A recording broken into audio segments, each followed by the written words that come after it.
नमस्कार दोस्तों। किसी टॉपिक को कई तरीके से पढ़ा जा सकता है। जैसे मान लीजिए आपने कोई किताब खोला, सामने कुछ लिखा हुआ है और सीधे आप एक एक करके पढ़ते चले गए। एक दूसरा तरीका होता है कि आप हर लाइन को इस रूप में देखिए कि क्या इससे प्रश्न बन सकता है, और अगर प्रश्न बना तो किस तरह से बन सकता है। ये भी पढ़ने का तरीका है और इसी से अंतर पैदा होता है। यानी कि यहीं पे एक फ़र्क बन जाता है कि पढ़ने में और तैयारी करने में अंतर है। ये जो दूसरा तरीका है ना, ये तैयारी करने का तरीका है और पहला तरीका है पढ़ने का तरीका। और इसीलिए इस वीडियो सीरीज़ में हम किसी भी टॉपिक को ऐसे ही पढ़ते हैं कि कहाँ कहाँ से प्रश्न बनाए जा सकते हैं, तभी तो ये किताब से अलग होगा ना वीडियो। चलिए आज हम बात करेंगे हाथी के बारे में। हाथी के बारे में मेरे ख्याल से 2 साल पहले यूपीएससी ने क्वेश्चन पूछा था, वो केरल वाला मामला आया था ना हाथी का। लेकिन इस बार भी यह टॉपिक बहुत ज़्यादा इंपॉर्टेंट है, क्योंकि इससे पहले भी यानी कि 2 साल पहले जब पूछा गया उसके पहले भी कई बार इस टॉपिक से क्वेश्चन आए हैं और इसके अलग अलग पक्ष हैं, वहाँ से भी प्रश्न पूछे गए हैं। तो चलिए देखते हैं कि कहाँ कहाँ से प्रश्न बनाए जा सकते हैं, किस किस तरह से प्रश्न बनाए जा सकते हैं। शुरू की कुछ लाइनें हैं, रेफरेंस के लिए हैं, समझने के लिए हैं। यहाँ से एक तरह का क्वेश्चन बनता है। जैसे मान लीजिए यहाँ लिखा है कि छत्तीसगढ़ सरकार ने लेमरू हाथी रिजर्व को इतना वर्ग किलोमीटर से घटाकर इतना कर दिया है। ठीक, इसमें सिर्फ इतना इम्पॉर्टेंट है कि लेमरू हाथी रिजर्व कहाँ है, छत्तीसगढ़ में है। इसके आगे भी देखेंगे, क्योंकि इस तरह के फैक्चुअल क्वेश्चंस भी आए हैं। टाइगर रिजर्व है, नेशनल पार्क है, सीधा सीधा पूछ लिया जाता है कि कहाँ पे है। कई कई बार ऐसा होता है कि उसके आसपास का वातावरण कैसा है, वहाँ की पारिस्थितिकी कैसी है, उस पर प्रश्न बन जाता है। ठीक, आगे थोड़ा सा और देख लेते हैं इसके बारे में। ये इंपॉर्टेंट नहीं है उतना कि छत्तीसगढ़ के किस ज़िले में है। ठीक, यहाँ देखिए इसका लक्ष्य क्या है। हाथियों को अस्थायी आवास प्रदान करने के साथ साथ मानव वन्य जीव संघर्ष, इस पे हम बात करेंगे मेंस के लिए। ठीक है, इसको रोकना और संपत्ति के विनाश को कम करना, ये सामान्य सी बातें हैं। ठीक, यहाँ थोड़ा सा समझने वाली बात है, ध्यान दीजिएगा।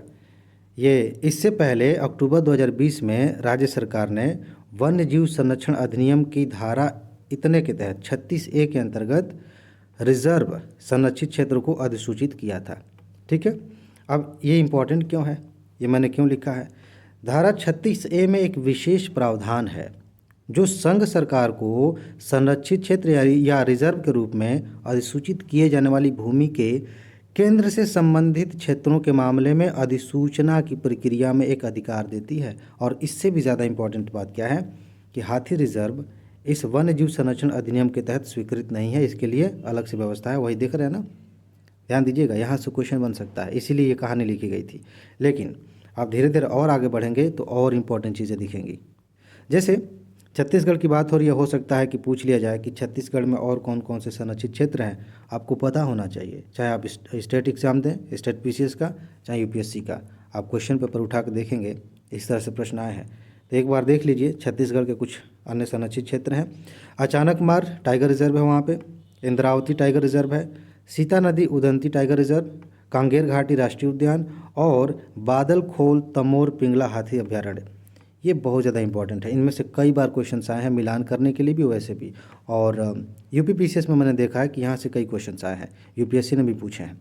चलिए अब आगे बढ़ते हैं, कहाँ कहाँ से प्रश्न बन सकते हैं। अब हाथी की बात करते हैं। हाथी जो है एक की स्टोन प्रजाति है। एक प्रश्न तो यही से बन जाएगा कि की स्टोन क्या होता है, की स्टोन प्रजाति का क्या मतलब। सीधा सा समझिए कि कोई ऐसी प्रजाति जिसके होने या नहीं होने से पूरी पारिस्थितिकी तंत्र पे असर पड़ता है। जैसे हाथी हुई, जैसे बाघ हुआ।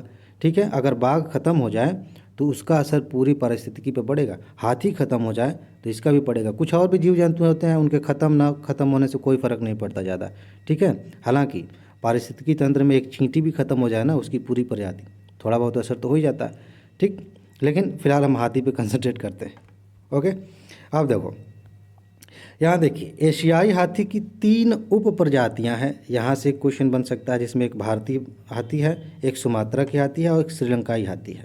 ठीक, और महाद्वीप पर शेष बचे हाथियों की तुलना में भारतीय हाथियों की संख्या का रेंज जो है वो व्यापक है। यहाँ से भी क्वेश्चन आ सकता है कि एशियाई हाथियों में जो भारतीय हाथियाँ हैं उनका रेंज ज़्यादा है। और देखिए असली क्वेश्चन यहाँ से भी बन सकता है, मस्त वाला। क्या है, भारत में हाथियों की संरक्षण की स्थिति क्या है। पहली बात, कि वन्य जीव संरक्षण अधिनियम जो 1972 है उसकी अनुसूची 1 में शामिल किया गया इसको। इसकी नोट मैंने दे दी है, मेरे ख्याल से वीडियो इसकी आ चुकी है, नहीं आई है तो मैं बना दूंगा, ठीक है। अनुसूची 1 में शामिल किया गया, हमने बताया था, उसमें लिखा भी है कि अनुसूची 1 में किसी जानवर को अगर शामिल किया जाता है, किसी पशु को, तो उसका संरक्षण काफ़ी तगड़ा होता है। अगर उसकी हिंसा होती है, उसकी हत्या होती है तो ज़्यादा कड़े प्रावधान है, दंड ज़्यादा मिलेगा। अच्छा, IUCN की रेड लिस्ट में कहाँ है ये?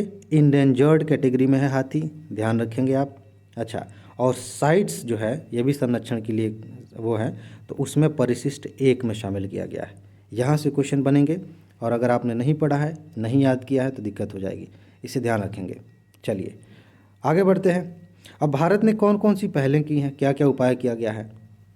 एक है गज यात्रा की शुरुआत की गई थी, हाथियों की रक्षा के लिए शुरू किया गया था, एक राष्ट्रव्यापी अभियान है और शुरुआत कब हुई थी? 2017 में हुई थी, हाथी दिवस पे। एक और क्वेश्चन यहाँ से आ सकता है, प्रोजेक्ट एलिफेंट। प्रोजेक्ट एलिफेंट की शुरुआत कब हुई थी? 1992 में, बस इतना याद रखिएगा। यहाँ से क्वेश्चन बन सकता है, हो सकता है कि लिख दे कि 2010 में शुरुआत हुई थी, अगर आपको नहीं पता है तो दिक्कत हो जाएगी, ठीक।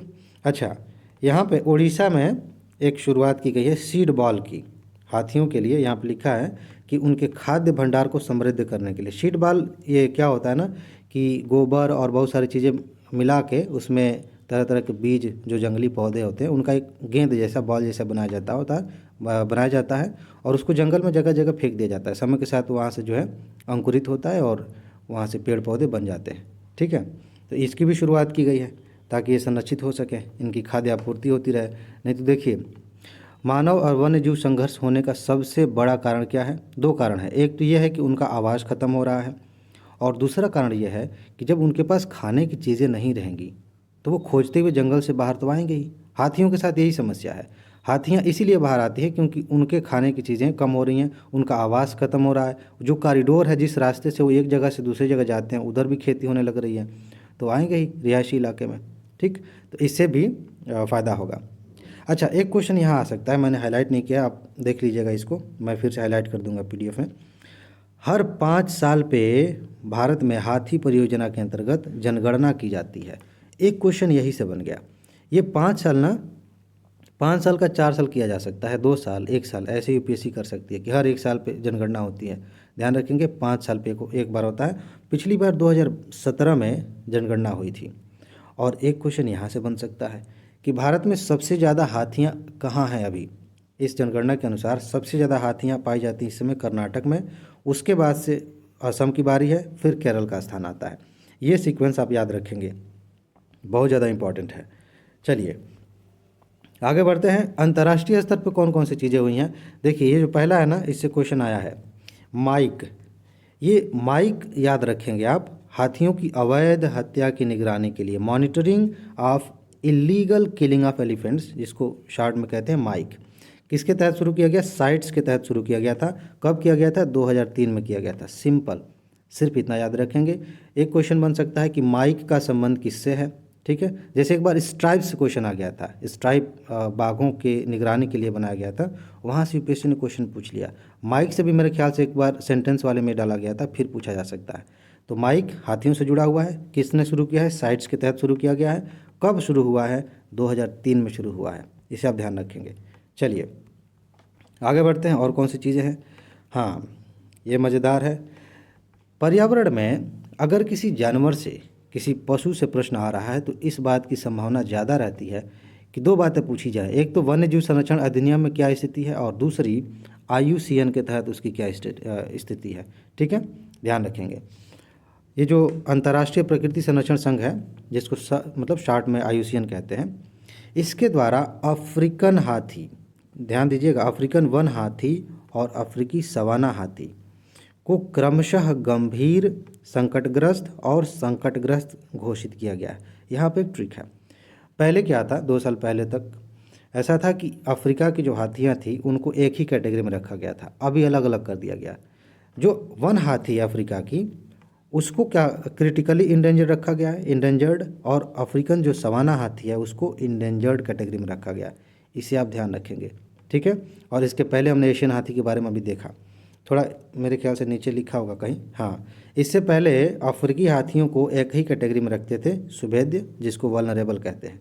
यहाँ से क्वेश्चन आ सकता है, हो सकता है यूपीएससी सिंपली यही सेंटेंस बना दे, और अगर आप अपडेटेड नहीं हैं तो आप इसी को कर देंगे, पुरानी नोट होगी तो हो सकता है उसमें यही लिखा हो। चलिए आगे बढ़ते हैं, और कहाँ से प्रश्न आ सकता है जी। ये तो हो गया, यह पहली बार है जब इसको अलग अलग किया गया, वही बात है। अब अफ्रीकी हाथी के बारे में थोड़ा सा जान लेते हैं, क्योंकि कभी कभी ऐसे प्रश्न आए हैं कि जो भारत में जीव पाए जाते हैं, चाहे ऊँट हो, बाघ हो, गेंडा हो, या फिर इससे बाहर पाए जाते हैं, उनकी विशेषताएं हमको पता होनी चाहिए। ऐसे प्रश्न आते हैं। तो अफ्रीकी हाथी के बारे में क्या जानने वाली बात है। अफ्रीकी हाथी पृथ्वी पर सबसे बड़े भू जानवर हैं। इस समय वर्तमान समय में दुनिया में जितने भी जानवर हैं उनमें सबसे बड़ा जानवर धरती पे, पानी में नहीं, पानी में तो आपको पता है, ठीक है। तो इस समय भू जानवर का मतलब लैंड पे हाथी है, अफ्रीकन हाथी। ये एशियाई हाथियों से थोड़े बड़े आकार के होते हैं, एशियाई हाथी भी बड़ी होती है लेकिन ये उससे बड़े होते हैं। अच्छा, अफ्रीकी हाथियों की सूंड, अच्छा पिछली बार जब यूपीएससी ने पूछा था, वही जो मैं एग्जांपल दे रहा था ना केरल वाला, तो काफ़ी डिटेल में पूछा था, थोड़ा कॉमन सेंस की ज़रूरत थी, इसीलिए इस नोट में उस तरह की बातें शामिल की गई हैं कि दोबारा अगर पूछे तो आप जवाब दे सकें। थोड़ा सा डिटेलिंग है। जो अफ्रीकी हाथियों की सूंड होती है, अंत में 2 उंगली नुमा संरचनाएं पाई जाती हैं, आपने देखा होगा अगर आपने वीडियो देखा होगा तो। जबकि एशियाई हाथियों की सूंड में यह सिर्फ एक ही उभार के रूप में होता है, ठीक, ये पहली बात। और यूपीएससी ने यही सेंटेंस डाला था, ध्यान रखिएगा, ये वाला। हाथी जो है मातृसत्तात्मक होते हैं, अर्थात समूह का नेतृत्व मादा द्वारा किया जाता है, ये सेंटेंस था। आगे बढ़ते हैं, हालांकि अब ये सेंटेंस दोबारा नहीं पूछा जाएगा, बहुत कम संभावना होती है कि सेम सेंटेंस पूछा जाए, लेकिन टॉपिक पूछे जाने की संभावना रहती है। अच्छा, अफ्रीकी हाथी एक कीस्टोन प्रजाति है, जिसका अर्थ है कि वे अपने पारिस्थितिकी तंत्र में महत्वपूर्ण भूमिका निभाते हैं, जिसे पारिस्थितिकी तंत्र इंजीनियर के रूप में भी जाना जाता है, ठीक है। ये तो बात हमने अभी की थी शुरू में। और हाँ, हाथियों द्वारा कई तरीकों से अपने निवास स्थान को आकार दिया जाता है। ये सिंपल सी बातें हैं, ये थोड़ी सी बात है, इस पर क्वेश्चन पूछा जा चुका है, एक बार मैं पढ़ देता हूँ। हाथियों की गर्भावस्था लगभग 22 महीने की होती है, समझ रहे हैं, ये अन्य स्तनपायी की तुलना में काफ़ी लंबी होती है, ठीक। यह हाथियों के संरक्षण को और चुनौतीपूर्ण बना देता है, क्योंकि अवैध शिकार के कारण होने वाले नुकसान की भरपाई के लिए जन्म लेने वाले हाथियों की संख्या कम हो जाती है। जब 22 महीने में बच्चा पैदा होगा और इतनी तेज़ी से शिकार होगा तो जाहिर सी बात है कि उनकी संख्या घटती चली जाएगी, ठीक है। चलिए आगे देखते हैं। अफ्रीकी हाथियों की 2 उप प्रजातियाँ हैं, जिसके बारे में हमने ऊपर अभी देखा था, एक सवाना और एक वन हाथी, ठीक। चलिए, इन दोनों में सवाना हाथी बड़े होते हैं, ये ध्यान रखेंगे। और सवाना जलवायु के बारे में हमने पढ़ा था, वहाँ भी बात की थी कि इतनी बड़ी बड़ी घासें होती हैं कि वहाँ हाथियाँ भी उसके अंदर ऐसा कभी कभी लगता है कि छुप जाएंगी, वो अलग चीज़ थी। खैर, तो वहाँ पे एलिफेंट ग्रास एक शब्द इस्तेमाल किया गया था। अब आप कनेक्ट कर सकते हैं कि एलिफेंट ग्रास क्यों कहा गया था उसको। चलिए, अब एशियाई हाथियों से कैसा प्रश्न बन सकता है, एक बार यहाँ भी देख लेते हैं। एशियाई हाथियों के बारे में थोड़ा सा ऊपर भी देखा था, थोड़ा और देख लेते हैं। एशियाई हाथी की 3 उप प्रजातियाँ हैं, भारतीय, सुमात्रन, श्रीलंकन, ठीक है, सिंपल सी बात है, हमने देखा है।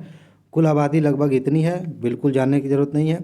ये देखिए, भारतीय उप प्रजाति की संख्या सर्वाधिक है, ये भी हमने देखा था, रेंज ज़्यादा है, जो कि महाद्वीप पर शेष हाथियों की संख्या अधिक होने का भी एक मुख्य कारण है, ठीक है। आगे, हाँ, तो इसके बाद देखिए, भारत में हाथियों की कुल संख्या लगभग 28,000 है। ये जो संख्या है ना, हाथियों की संख्या पे, इस पे क्वेश्चन आने की संभावना कम है। इनमें लगभग 25% हाथी कर्नाटक में है, ये इंपॉर्टेंट है। वैसे भी हमने देखा कि कर्नाटक में सबसे ज़्यादा है, उसके बाद से असम में, उसके बाद से केरल में, सीक्वेंस याद रखेंगे। यह सेंटेंस इसको ना, इस आंकड़े को घुमा फिरा के यूपीएससी यूज़ कर सकती है, इसलिए लिखा गया है लगभग 25% हाथी भारत में जितने पाए जाते हैं उसका लगभग 25% कहाँ है, कर्नाटक में है। अच्छा, आयुष्मान की सूची में देख लीजिए एक बार, लुप्त प्राय है, हमने ऊपर देखा है। साइट्स में कहाँ है, विशिष्ट परिशिष्ट 1 में है, सॉरी परिशिष्ट में 1 है, ये साइट्स का। अच्छा, वन्य जीव संरक्षण अधिनियम में अनुसूची 1 में है। मेरे ख्याल से जहाँ जहाँ रिपीट हुआ है ना, उसको 1 कर देना चाहिए, मैं इसको फिर दोबारा एडिट कर दूंगा। तो ये सारी बातें ऐसी हैं जो हाथियों के बारे में आप जानें। अगले टॉपिक में हम बाघ के बारे में बात करेंगे, ठीक है, बहुत ज़्यादा इंपॉर्टेंट है। तो इसमें बस इतना ही है। अब यूपीएससी हाथी के बारे में कहीं से कुछ भी पूछे, इतना पर्याप्त है, इससे ज़्यादा पढ़ने की ज़रूरत नहीं है, आप आसानी से उसका उत्तर दे देंगे। ठीक है जी। अगर आपके पास पीडीएफ नहीं है, डिस्क्रिप्शन में जाएंगे, पता चल जाएगा। इन्वायरमेंट की पीडीएफ मैंने पहले से ही उपलब्ध करा दी है आपको एडवांस में। ठीक, तो अपना ख्याल रखिए, खुश रहिए, मस्त रहिए। आगे मिलते हैं। नमस्कार।